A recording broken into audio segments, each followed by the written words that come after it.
ஹரே கிருஷ்ணா. மனித வாழ்வின் குறிக்கோள் பாகம் 9, மகான்களின் கருணை, அதன் தொடர்ச்சி. சைதன்ய மகாபிரபுவின் நேர்வழி சீடர்களான 6 கோஸ்வாமிகளும் விருந்தாவனத்தில் ஆற்றிய பணி என்ன? ஸ்ரீனிவாச ஆச்சாரியர் அது பற்றி கூறுகிறார். நானா சாஸ்திர விசாரணைக விபுணல தர்ம சம்ஸ்தாபகௌ லேர்கானாம் ஹிதகாரிணௌ திரிபுவனே மான்யௌ சரண்யாகரௌ ராதா கிருஷ்ண பாதாரவிந்த பஜனந்தேன மத்தாலிகௌ வந்தே ரூப சனாதனௌ ரகுயுகௌ ஸ்ரீ ஜீவ கோபாலகௌ. ஸ்ரீ சனாதன கோஸ்வாமி, ஸ்ரீ ரூப கோஸ்வாமி, ஸ்ரீ ரகுநாத பட்ட கோஸ்வாமி, ஸ்ரீ ரகுநாத தாச கோஸ்வாமி, ஸ்ரீ ஜீவ கோஸ்வாமி, ஸ்ரீ கோபால பட்ட கோஸ்வாமி ஆகிய 6 கோஸ்வாமிகளும் எல்லா மனிதர்களின் நன்மைக்காக நித்தியமான மத கோட்பாடுகளை நிறுவும் நோக்கத்தோடு வெளிப்படுத்தப்பட்டுள்ள வேத நூல்களை திறம்பட ஆராய்வதில் வல்லவர்கள். அவர்கள் எப்போதும் கோபியரின் மனோபாவத்தில் திளைத்திருந்த ராதா கிருஷ்ணருக்கு பக்தி தொண்டு செய்வதில் லயித்திருக்கிறார்கள். சத் கோஸ்வாமி அஷ்டகம் 2. இது போன்ற வைஷ்ணவ கருணை மனப்பாங்குடன் பரீட்சித் மகாராஜா சுகதேவ கோஸ்வாமியிடம் கூறுகிறார். அதுநேக மகாபாக யதைவ நரகான் நரக நானோக்ர யாதனான்னேயா தன்மே வியாக்தியாதும் அர்ஹஷி. நர என்றால் வீழ்ச்சி அடைந்த மனிதர்கள். நரகான் நரக தன்மே அவர்களின் பயங்கரமான துயரங்கள் மற்றும் பிணிகளிலிருந்து அவர்களை விடுவிப்பது எப்படி? இது வைஷ்ணவனின் உள்ளம். மகாராஜா பரீட்சித் கூறுகிறார், எப்படியோ அவர்கள் இந்த நரக வாழ்வில் அகப்பட்டு கொண்டிருக்கிறார்கள் என்றாலும் அவர்கள் எப்போதும் அந்நிலையில் இருக்க வேண்டியதில்லை. அவர்களை விடுவிப்பதற்கான வழி ஏதாவது இருக்க வேண்டும். அதை விளக்குவீர்களாக. சுகதேவ கோஸ்வாமி விளக்குகிறார். நச்சேத் இஹைவாபசிதிம் யதாம்சஹ கிருதஷ்ய குர்யான் மன உத்தபாணிபிஹி திருவம்சவை பிரேத்ய நரகான் உபைதி ஏ கீர்த்திதாம் மே பவதஸ்திக்ம யதாதனா. ஆம், பல வகைப்பட்ட நரக சூழல்களையும் துன்பம் மிக்க வாழ்வையும் பற்றி நான் ஏற்கனவே விவரித்திருக்கிறேன். ஆனால் அதற்கான மாற்றத்தை தேட வேண்டும். இது எப்படி சாத்தியம்? பாவச் செயல்கள் பல வகை. ஒரு பாவத்தை செய்யலாம் அல்லது நான் அவனை கொலை செய்வேன் என்பது போல எண்ணலாம். எப்படியாயினும் அது பாவமே. மனம் எண்ணி உணர்ச்சி வசப்பட்டு விருப்பம் ஏற்படும் போது செயல் தொடர்கிறது.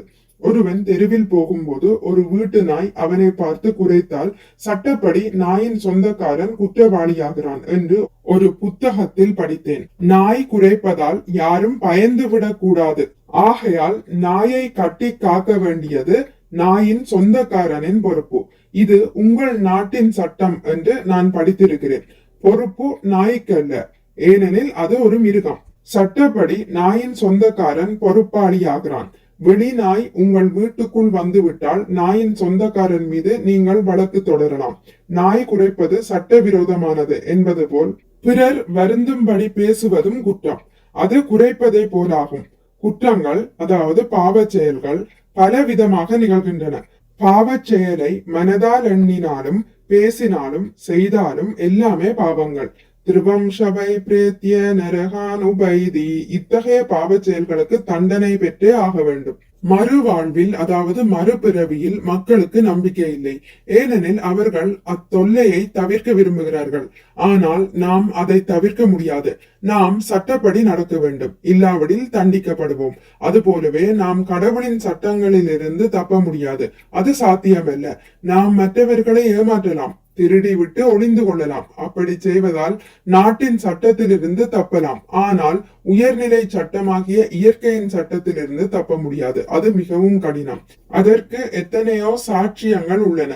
பகல் வெளிச்சம், நிலா வெளிச்சம், இவையெல்லாம் சாட்சிகள். எல்லாவற்றிற்கும் மேலான சாட்சி கிருஷ்ணர். நான் இந்த குற்றத்தை செய்கிறேன், ஆனால் யாரும் அதை பார்க்கவில்லை என்று எண்ண முடியாது. மிக உயர்ந்த சாட்சியாகிய கிருஷ்ணர் உங்கள் இதயத்தில் உள்ளார். நீங்கள் என்ன எண்ணுகிறீர்கள் என்ன செய்கிறீர்கள் என்பதை அவர் குறித்துக் கொள்கிறார். அவர் உங்களுக்கு வசதியும் ஏற்படுத்தி தருகிறார். உங்கள் புலன்களை திருப்திப்படுத்த நீங்கள் ஏதாவது செய்ய விரும்பினால் அதற்கான வசதியை கிருஷ்ணர் உங்களுக்கு ஏற்படுத்தி தருகிறார். இது பகவத்கீதையில் கூறப்பட்டுள்ளது.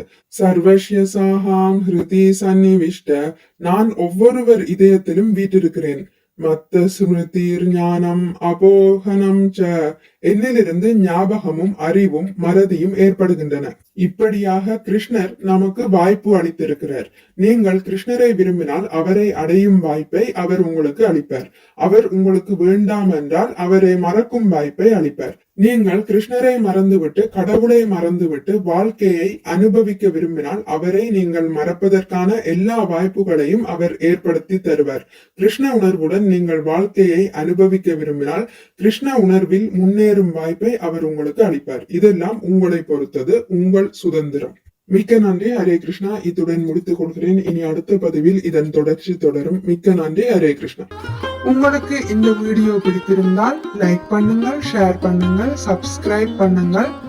நோட்டிபிகேஷன் பெல்லை அழுத்துவதன் மூலம் அடுத்த பதிவுகள் உங்களை வந்தடையும். பகவான் ஸ்ரீ கிருஷ்ணரை பற்றி கேட்டு மகிழ்வோம். ஹரே கிருஷ்ணா.